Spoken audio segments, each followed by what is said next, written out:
What up, fellow scenarians? Be sure to stay locked in by subscribing to www.thescenarioradioshow.com and pull up a seat to the grown-ups table. Also, hit the notification button to make sure you don't miss any Real Talk with the playlist.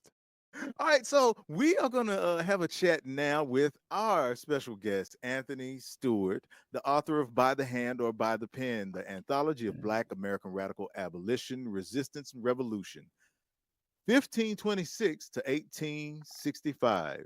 Let me ask you this. Okay, so you're covering a pretty long historical timeline. What was the most surprising or personally moving discovery that you made in the midst of your research? Like, what was the one thing that really just struck you? Oh, that's a great question. One thing that really struck me was just the details that are left out of people who we know very well as a culture, right? So, for instance, Sojourner Truth. Most of us know, her story, but a lot of people don't know that she's the first Black American in this country to sue a white man and win. She sued for, in New York, 2 years after slavery was outlawed in New York. Her former slave master had sold one of her children and she sued him to get her child back. And it's the first time a Black person had ever sued somebody in court. Another thing, right? I'm not sure if you guys are familiar with Thomas Jennings. Thomas Jennings is the first Black man to receive a patent in the U.S., which I think is, in 1821 for the dry cleaning process. So the entire process of dry cleaning came from this man. And of course, as we know, Black Wow. people were inventing things way before we got a patent for it. But the fact that we were able to coin our intellectual property, I think that spoke volumes. We can't even fathom how many white people tried to go after him just for the fact that he owned something, right? That was value. And so I think those stories, I think, really they made me want to dive deeper. Now, of course, it's the book is titled By the Hand or By the Pen because I show ways in which we were radical and showed resistance through force, through physical force, but also through legislation and through literature and things of that nature. And so I think it's a culmination of a lot of different things, but those two things stand out at the moment. I love how you've defined resistance around that. I think a lot of times people look to examples like Nat Turner Right. as an ideal for resistance, but I think Mhm. looking at the intellectual capacity, the innovation, Mhm. a lot of those things that are aligned with Black excellence are forms of resistance. It's almost like how we redefine what rest means for African Mhm. Americans in this country. Mm-hmm. Right. Why did you Right. think that the intellectual process and even the legislation is still important for people to study and for people to really understand that this is a part of our history? Oh, absolutely. I mean, it's monumental in the fact that you really don't know. I often hear people say, well, when you bring up Black issues, well, what are we going to do? What's the plan? What are we supposed to do? And immediately, what I think of is, well, you haven't studied history. You're not looking at the ideas and the plans that people have laid out before you, because there's a lot to Blueprint be is taken from that. The already there. blueprints, right? We stand on people's shoulders, and this is why it was so important for me to kind of compartmentalize it to Black Americans because we have to understand our history to know that we've been dealing with this for a long time, right? And I noticed that you also, Van, that you stressed that it starts in 1526. A lot of people start in 1619 because that's when the British got here, but they Mm-hmm. don't realize that the Spanish and the French and many other different European powers were in America doing different things, having slaves, creating a culture that eventually became what we know as the United States. And so, just understanding what came before us, I think that if you can look at somebody in 1821 and say this guy had enough prowess to say, you know what, let me go protect my intellectual thoughts, my intellectual property, right? Let me go secure this for my people or for the community, whatever the case may be. It shows you that okay, well, how important, if it was that important in 1821, it has to be that important in 2025 to make sure that we're protecting our intellectual process and what we contribute to the canon of literacy and invention. You know what I mean? Stuff. Yeah.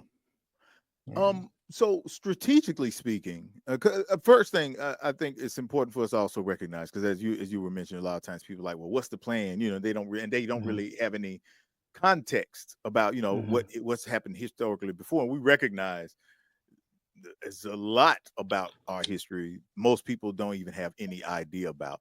But Right. when people do I guess, begin to try to take some of that in, and they have still maybe don't really have a good grasp of strategy. What do you think are some of the more applicable strategies that people have employed in the past that we could be using more of now, Mm. based on what you've Well, researched? It's good. going back to community, right? We have, a lot of times when we reach a certain level of success, we look to go to a white-minded space. We look to go somewhere where we can be validated by other people. And I Mm, think prior to integration, prior to the Civil War, prior to many different events, we were all we had. And so you could be a black millionaire and the community would still hold you accountable to, you know what I mean, to have to pour into what they had going on and to to push that forward. And so I think that one of the best things that we can kind of employ as we move forward is that um, when we when we reach a certain level of success, we have to feel like we have an obligation. I think that you see many more examples of that in mhm. history and in the past than we do today, where people almost have this individualized mindset. And of course, that goes into capitalism and a lot of other different issues. But I think that having the idea that we are all tied into this together and that we have a collective history and a collective agenda to push. I think that that's the first thing. That's the first step, and then finding credibility and relevancy in history. Right? A lot of people don't think that there's any importance in revisiting history. And so Yep. if you're not looking at David Walker's appeal to the colorless and citizens of the world, where he's telling people in 1850 to pick up guns and do what they need to do, right? The slave master's already done as much as he can do to you. There's not much else he can do, Mm, right? So when you see that there are people like that who were always kind of, even if they had no vested interest in it, they still felt like they were a part of the community where they had to push that, because David Walker at this time, he was a free man at this time, but uh-huh. just feeling like we have a community. Even if I'm not in that position, I still have an obligation to help somebody who is, you know what I mean, Yeah. of my heritage, of my culture. Yeah. What an important thing to say in terms of the millionaires feeling obligated. I Hmm. recently moved from Memphis, and what a amazing Hmm. history of resistance that is not Oh studied yeah, my here. family's from Memphis. Yeah, Come on yeah. now. And so Awesome. knowing Yeah. that South Memphis, which I really consider Hmm. downtown, parts of it is still downtown Memphis, a lot of your Right. black millionaires lived in that community. They did not Hmm. leave the community once they Hmm. got their money. A lot of them were dentists, Right. lawyers, they had their shops Hmm. and everything, but they built Hmm. mutual aid in the Hmm. community support, but Hmm. they did not leave the community. Do you think that there is a sense of leaving the community in order to have a sense of success versus community? And is it harder to get away, or is it harder to be on your own away from community? Hmm. Well, I think that's a unique situation, a unique question. I think that for many people, I think that they buy into the idea of white-mindedness, and I think that's kind of just a part of being in America, right? You have to some degree, um, integrate in that world. But I think once the credibility of seeing, right, you don't, most black millionaires feel a sense of, when I make it, I have to get out in order for me to live the life that I want to live, or people will try to pull me down.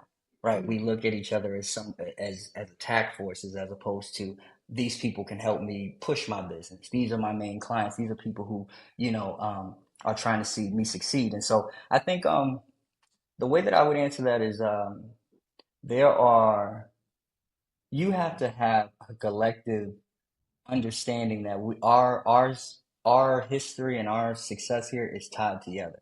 And mm, so again, if you don't feel a sense of pride in being black, a sense of pride in what the people before you did, you are always going to feel like you need to get away, or that there's something to get away from. But I think if you understand the history, and if you come up in a family where you see the intricacies of blackness, you see the importance of it, you see why it's permeated American culture the way that it is, you realize the importance of us sticking together and us saying, okay, let's build our communities up. Let's make this something where people now want to come here.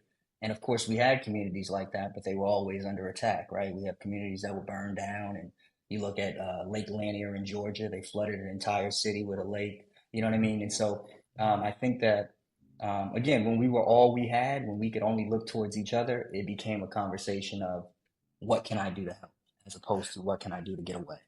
Yeah, I think a lot of what's going on for us with that with in regard to what you guys are talking about is that we've somehow gotten to a place where we see the black millionaire, the entertainer, especially the entertainer, the Mm-hmm. athlete, as the people who are supposed to be our leaders and supposed to rescue us from these situations rather than products of a community that we have already created.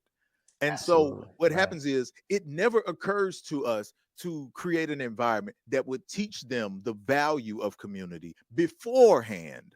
But as soon Right. as they get into a particular place, then we're like, well, you've got money, you should be wanting to do for us. And it's Mm, like, Mm. and it's like, well, that's Mm. something we should have been thinking about. You don't send your kid off to every white private school from the time Mm. they're in junior high and high school, and then when they go to college, tell them you should go to an HBCU because we need Mm. more of our really great athletes at HBCUs so that we can Mm. compete. It's like you have not given him an Right. HBCU environment until Right. now, or Right. and I think that's the thing that we seem to be missing, that idea of community, the idea that we need to be pushing these things before someone, because the truth is a lot of us are only temporarily embarrassed millionaires in our minds. We already don't want to Right. be part of the community. It just so Right. happens we're here because we have no other choice. And it's like, and Right. we're just pretending that we're part of a community, uh, Mhm. and we're not. And it's like, so I Right. think a lot of times it really comes back to us trying to figure out what does it mean for us to be part of the community now, so that when we produce these people, these millionaires or whoever it is, so that people start living like that before they get successful, because it's a Mhm. necessity that it would be that way. All right, my rant is over there. Anyway, good rant, uh though. Good yeah. rant. So you covered, now when we were talking off air, you were saying this has been about a decade's worth of effort for you to put this Right. together, doing this Right. research. I gotta imagine over that period of time that can be on some level emotionally draining. Oh yeah. It can be a Absolutely. bit of a heavy burden, a heavy task to Hmm. fulfill. In what ways did this process change you or affect you in any kind of way? Well, I went through the moments where I, was disheartened and kind of, sad for the experiences and the things that I was reading about, but it also was an empowering experience, right? It also was, wow, that's what they kept from us. This is what we didn't know. This is what they didn't want us to, what I mean, be able to use in our defense against the racialized America and what they've done to us. And so I think that ultimately, because it's necessary work, I felt a sense of pride when I was doing it, right? I felt a sense of execution and community, right? Um, where I was trying to comprise a bunch of these different histories and different time periods and put them together in a comprehensive way where people could look at it and go, wow, okay, this makes sense. Why didn't my history books do it like this? Why didn't I get this in school? And so um, ultimately, although there were feelings of, sadness and things about what I was reading, it also was, wow, this is empowering. What would this do for the next generation? How does this affect the child who's growing up and he reads about, the Sojourner Truth situation or many others? I don't want to spoil too many, but just the Uh-huh. the instances of Black folks pushing forward, right, despite everything that's going on. And it also makes it where we really don't have room to complain. There's that quote, "I'm not my ancestors," and all that to Hmm. imply, we not gonna play with y'all, but you don't even realize the amounts of stress and what and institution that was weighing on top of them. So when you read that, for me, I can't help but to get a sense of empowerment and to think about those people who really gave their lives to make sure that we have the lives that we have today. So Hmm. yeah.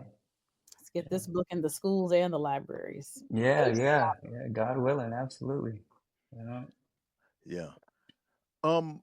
So one other question. I'm curious. If you could somehow, by virtue of a time machine or something, sit Mm, down with one of the mm, people that you've researched and just have a mm, conversation with them, who would it be?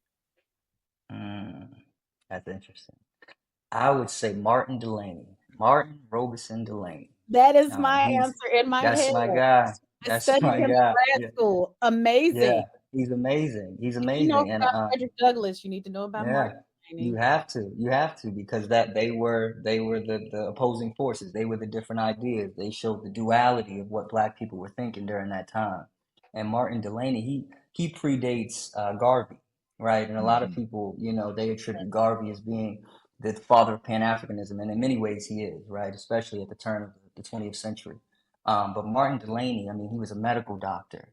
He was somebody who really didn't have to. He was somebody who escaped slavery very young. He didn't have to do the things that he did and publish the literature that he did, but he felt it necessary. And I think his example, people who look into Martin Delany, he was a tough guy. Yes. And then also Harriet E. Wilson. She was the first black person in North America to publish a novel. And so just the fact that, she published it, I believe it was in 1845. In many places in the U.S., it was illegal for black people to read and write. And so just for her to be able to get in a space where she was able to publish a novel and kind of document uh, the history of slavery that oftentimes wasn't really told from a woman's perspective, right? Mhm. I think that she's somebody else who's very interesting, who I knew little about before I started researching her. She's somebody else I would sit down with. 1800 to 1840 is an amazing period of Mm-hmm. progress and Mm-hmm. strategic moving and community building for Black Mm-hmm. folks, Black Absolutely. African diaspora people in this Mm-hmm. country. An amazing Mm-hmm. period that is Absolutely. skipped over in the history books, and I wonder why. Oh yeah, absolutely. They Yeah. skip over a lot of that. Yeah, Mhm. yeah, absolutely. So Um, I want to ask both of y'all this. What do you think? Because oftentimes we know that we already know that institutions, a lot of the institutions we deal with, aren't going to do the job, especially where it comes to educating us and educating our children. What do you think we need more of in our communities to make sure that our history is more part of the narrative? Now, I understand, just black schools, teaching, mhm, reading and all those types of things, but I'm just talking about in just in the most practical ways, because a lot of times I recognize that just the narrative alone, when you can introduce things into a narrative and people become accustomed to talking about them, then it changes. It just transforms the way you mhm. look at the world. What are some of the things that we need to be thinking about when we try to introduce more of our history, these parts of our history, into the narrative? I would say I have adjusted my expectations when it comes to what it means to tap into community and to lend any knowledge or expertise, because it really could just be one other person. Hmm. And just being able to plant that seed of knowledge. As a former educator, I feel like I'm gonna be a lifetime educator because I'm always teaching Mhm, children. I think Hmm. what I love seeing are these Saturday school movements, because we know a lot mhm, of this stuff is not going to be put into these prescribed curriculums because they want children to know only certain aspects of the Black experience in this country. mhm. But we have individuals that are just hosting free classes to teach Black History Right, Month, right. or to teach Black history. When I was a child, I learned it at Sunday school. But a lot of people have Mhm, walked away from the church since the pandemic. And so we don't really have a lot of these embedded institutions into our communities. But Hmm. I love what is happening with some of these after school programs and with mhm. the Saturday school movement. Right. Initially started, I want to say, that sister out of Greenwood who represents that community that was Mhm. burned down to Wow, the ground wow, when they were wow. trying to The have irony, huh? whole Wow, community, wow. So looking at what happened in Tulsa, and now it's Mhm. being resurrected into, we're going to teach this generation our history and then some. Right, right. I think getting the children excited. I think that studies have shown that children who are introduced to their history early on, they have a willingness to learn. They have a willingness to engage, right? A lot of times our children are disengaged in school because they feel like the teacher who's talking isn't speaking to them. They're not, they can't see themselves in what's being taught to them. And I think that, again, I think that's why these Saturday schools matter. Once kids realize what was being hidden from them, they realize, oh no, I'm going to go to school on Saturday. I'm going to go, get this information and find out what's going on. I think that creates a willingness to learn. And I think that's what sparked it in me. My parents, even though we didn't necessarily, have black conversations every day and things of that nature. When I walked around, it was black art everywhere, right? People were proud to be black. There was a sense of community where I wanted to be like the elders that I saw. I thought they were cool. I thought that, and they were talking about these things that were relevant in a different kind of way. And so I think if we can engage the youth, we can change any situation that we have in our community. But I think that those who can have to do. You know what I mean? And if you're not giving, you're taking. And so everybody has to have some sense of, okay, what can I contribute to make sure that the issues I dealt with as it relates to education and misinformation, the next generation won't have to deal with that. And I think you said a word. We have to step into our elderhood. We are the elders now. Gen X, Absolutely. older Yeah. millennial, we are the elders. And so Absolutely. I'm a sponge. After a while, I'm going to have to start pouring and squeezing out that knowledge that I have because I can't just die with it. So Right. whatever I know, we have to teach these young kids everything that we know to keep the history going, to keep the stories going. Yeah. I Many feel of that. our grandparents. Yeah, many of our grandparents, they, you know, I know my great grandparents, many of them didn't have, you know, they had second, third grade educations, but they had a parable for everything in life, right? They had a saying for everything in life. And so we have to step into that role, like you said. Absolutely. So, Anthony, first, let's make sure everybody knows where they can find the book. Let's do that before I ask Okay, you yeah. the question. Absolutely. So By the Hand or By the Pen, you can find it on Amazon. It's on Amazon now, and it's also on my personal website at arsjmedia.com. And those are the two places you can find it. All right. Make sure to go check this out, y'all. Again, we spend a lot of times talking about the things that we are not being taught by the people who would not teach us those things. But we have opportunities right here to pick it up and share it, learn it ourselves and share it. That's another thing. A lot of us keep talking about what our kids aren't being taught, knowing that we don't know it ourselves half the time. Like, Right. you know, Let's learn That part. together. 2/3 of every answer you have for your child around Black history is Martin Luther King. Then you need to be looking at this book too. Let's Rosa not No, play right. games. Yeah. Right. Yeah, but Right. make sure to check it out. It's out there. It's on Amazon. By the Hand and by the pen. It's definitely going to be worth your time. This is something that goes way beyond February, so make sure to Absolutely. have that.